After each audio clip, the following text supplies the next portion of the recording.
When it comes to internet lolcows or widely mocked individuals, in my experience they tend to come in two types. Type 1, murderers, psychopaths, full-on bad guys, and then Type 2, the cripplingly autistic.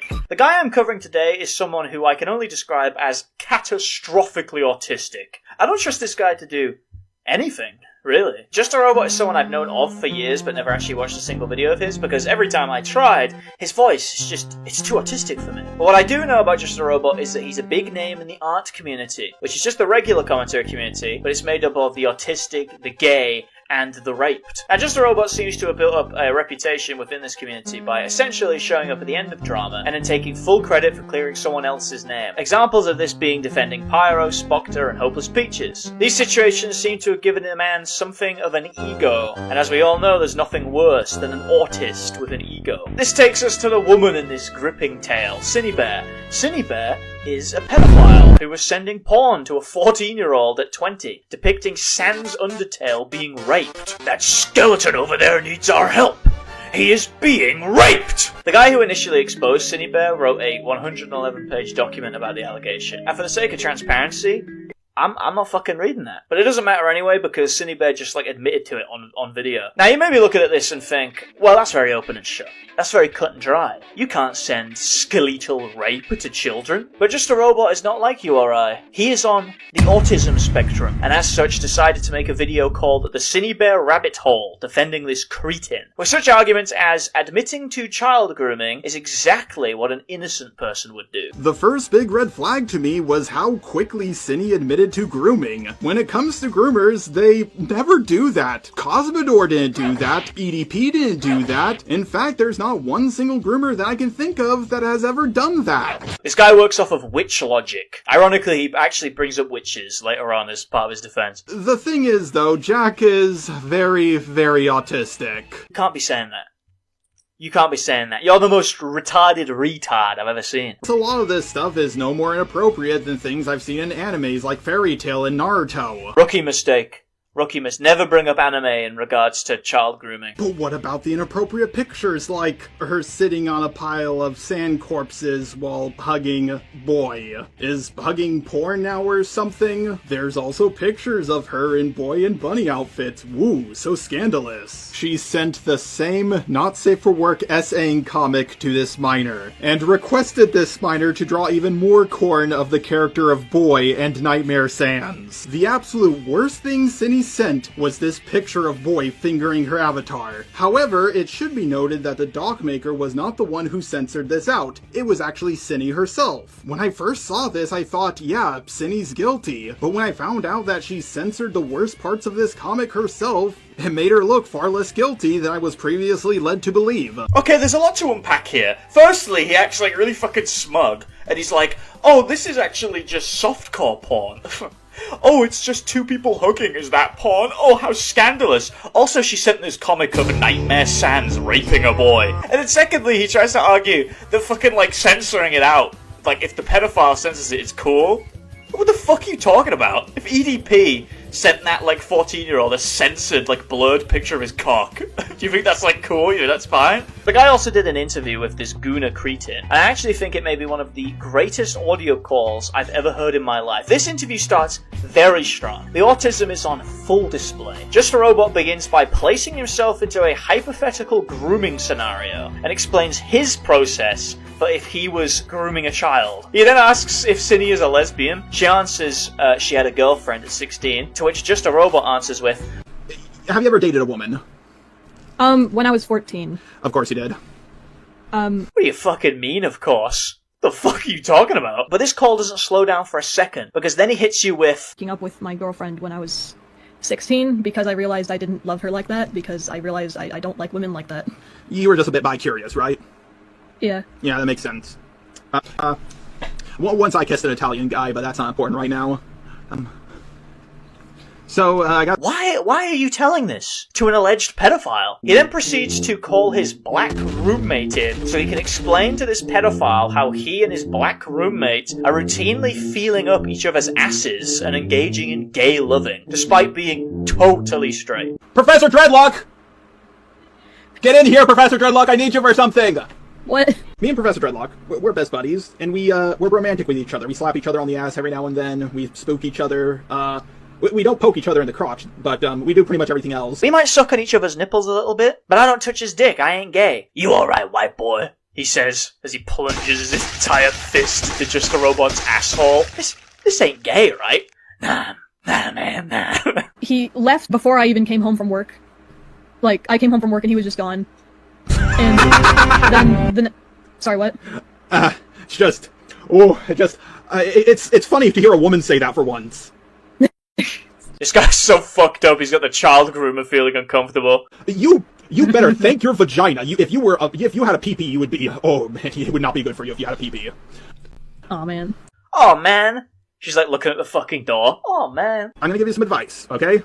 You're gonna have to take the L on the way you were talking to the 14-year-old. Take the L. You're gonna have I love that. Take the L in regards to pedophilia. You're gonna have to take the L on sending the porn to the 14-year-old. That wasn't skibbity. I had a 14-year-old like, hey, I'm a big fan of you and I want to make you hoppy. And I was like, no, I know where this is going. This is a fucking honeypot situation. No, thank you.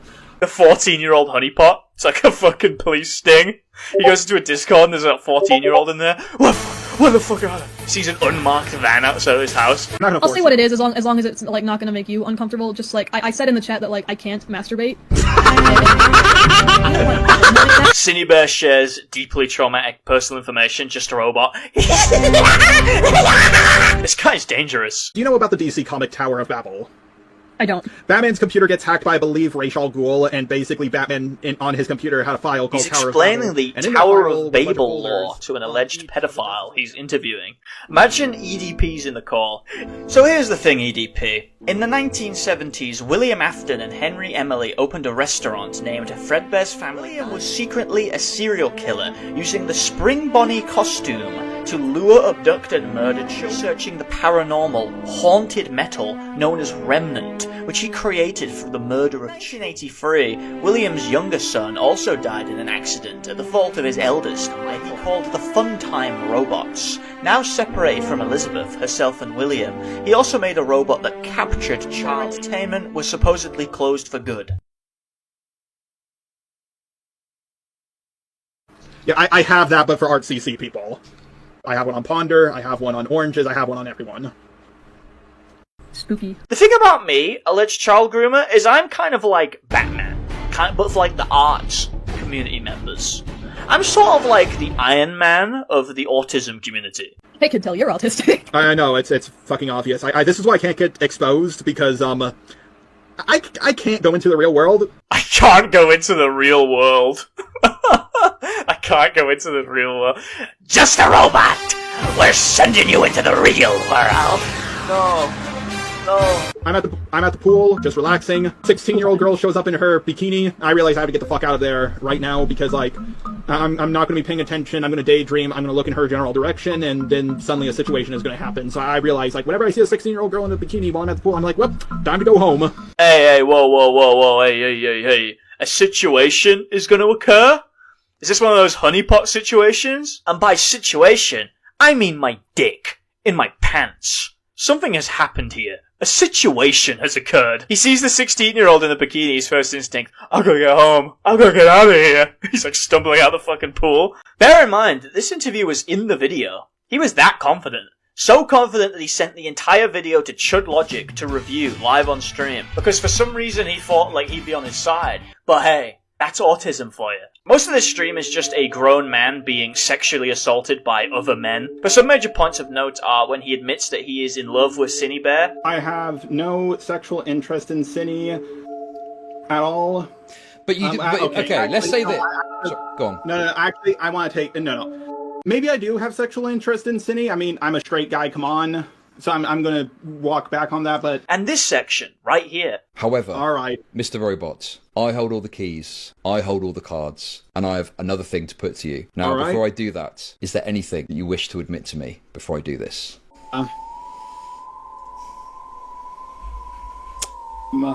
trying to think here. Didn't expect you to ask that. Admit... Well, in past videos I've said very sus stuff that people have taken the very wrong way, and I have been friends with people who've gotten exposed and, cut them off. Okay. There's a lot I've done, and I just ask, what is it, and just ask what it is, because you know what? Maybe there is something, and I just want to rip the Band-Aid off. Mr. Robots, your logs with Cinebear were leaked to me an hour ago. Oh, okay. What the fuck is going on with this guy? This guy's been doing something. So all his DMs with the pedophile got leaked, which includes classics such as "Wanna see my cock?" and a message where Just a Robot requests the alleged pedophile that he's interviewing for a video to sit in a call with him whilst he lies in bed and whispers sweet nothings to him until he falls asleep. Imagine Colossal is crazy doing that with Lion Maker. That's the level we're at here. This guy shouldn't be allowed to live. I have a girlfriend. This guy does not have a girlfriend. This guy's girlfriend is a science experiment. Then FPS Diesel shows up and hits him with this audio. Yeah. What a cute little pussy. Tell me when you guys are done with the clip. I think we heard it from your end, Jar. Oh, you did? Now, this would be the point, for me, personally, where I would have fully committed to killing myself. That would have been it. Within reason, I think my autism is not what's holding me back. It's me being stupid. No, it's the autism. It's the autism is why you're stupid. I knew that the way I joked around would eventually catch up to me. This is why I can't hold down a job, to be honest. And yep, this is finally out there. Dude. What are you fucking insane to say that? What are you talking about? You know what? This is the part. The other part I was lying before. This is the part where I would have killed myself. Then Queeman comes into the call and starts inquiring into Just a Robot's nighttime activities. I was not choking my chicken to her voice or anything like that. I was not even suggesting that. I was not even implying that. Men, women, he'll do it with anyone. It's not a unique thing. Imagine Just a Robot calls you late at night and asks you to talk to him until he goes to sleep. And you think, okay, that's a bit weird, but I'll do it. And then you start talking, and then you hear, what's that noise? Huh? What noise? I can't hear anything. Okay, so anyway, and it's getting louder and faster. Don't stop. Keep going. Oh yeah, let me get the peanut butter. One of the things I respect about these autists is their durability. They have an unshakable mental state. Because if this shit happened to me, I would quit. I would never make a video again. But Just a Robot, he comes back for another interview. He's coming in for seconds. He comes back for thirds. He comes in for a third interview. It doesn't break him. Nothing will. Every lolcow thinks that they're always one Twitter ratio away from total success. It's called the lolcow fallacy. So the reason why Just a Robot goes after Cinebear so hard appears to be due to the fact that he has been rejected by pretty much every single woman in the art community. So he looked at this pedophile and thought, hey, if a 14-year-old's got a shot, then so do I. And then he didn't. Just a Robot seems to have a predilection for making overly sexual comments to women, to the point where he claims he can't hold down a job over it. I've actually lost jobs because of this, making jokes like this. And after a while, I started avoiding female coworkers, and then I started avoiding coworkers altogether because I was just like, what's wrong with me? What am I doing wrong? We're going to VidCon 2023. He DM'd a girl asking her to come to his hotel room. LOL. And then when she turns him down, he responds, I won't be like, bitch. You were too scared to come in VC, and now you have nowhere to run, and I've got a gun. This guy's got Jeffrey Dahmer riz. Women from the art community created a sort of early warning system, the Just a Robot early warning system, to warn them if Just a Robot was in a 20-mile radius. Apparently they had lookouts searching for Just a Robot, so they got all escape if they spotted him. There was a story that some of these women told. They said that they were walking through VidCon and they spotted Just a Robot creeping through the bushes coming after them. And then they go, oh, we really need to get to that panel, and just start fucking running. But despite their best efforts, Just a Robot had managed to track down one unassuming woman. Thunder would be approached by Jar, who she did not recognize. They'd have a quick conversation, during which he'd mention he was also a YouTuber. When she asked, oh, what's your channel? He responded, Just a Robot, gripped her hand tightly, and then laughed manically while walking away. But it doesn't end here for Just a Robot, because it turns out that Just a Robot has a fart fetish, and he allegedly sent fart fetish art to a 15-year-old, which appears to depict a woman in a bikini farting into a box.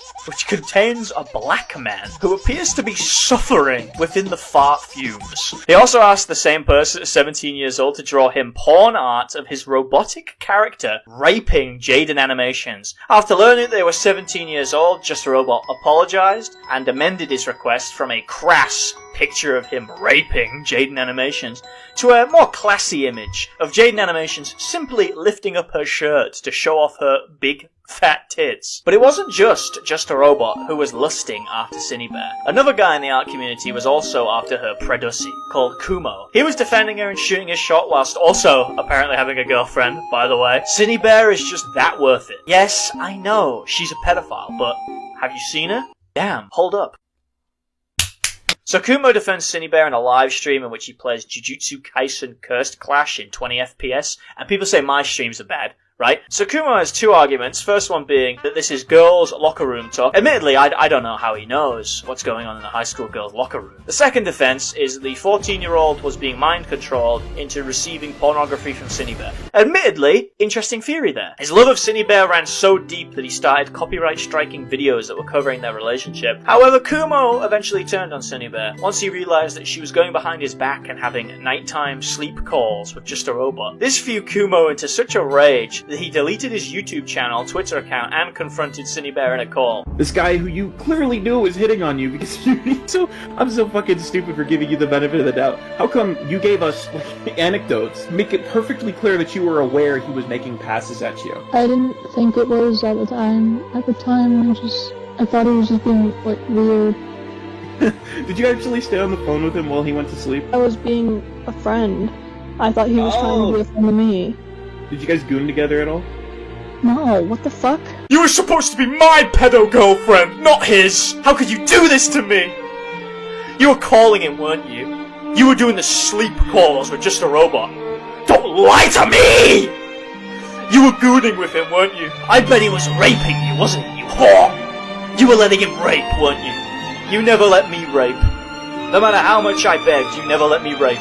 In a more heartbreaking twist, it turns out that Cinebear was having sex with big black men the whole time. Which means that two autistic men have ruined their careers and personal relationships over a coal chaser who wanted to be filled up with caramel babies by black men. And I think that's really the moral of the story. Never chase the hoes, especially ones that rape children.